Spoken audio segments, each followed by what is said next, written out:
Welcome to this tutorial. This tutorial is organized by Soft2Build, tech company that aims at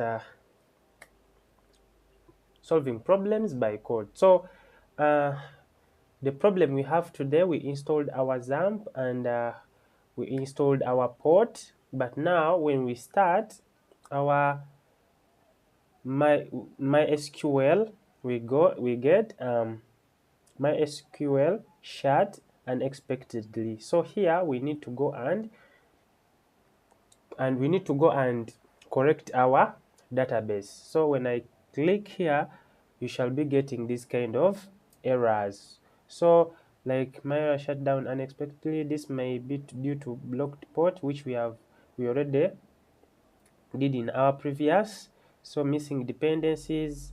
So here what we're going to do, we're going to go to where we installed.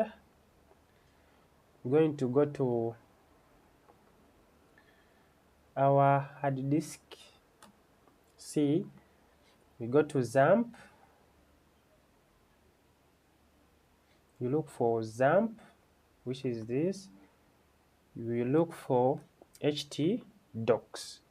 So after looking for htdocs, we have here XAMPP.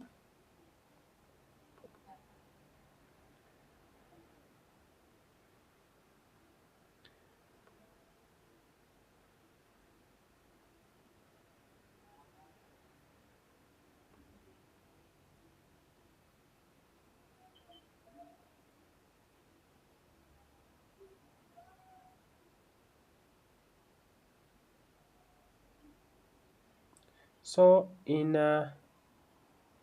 this, we're going to look for a folder called data.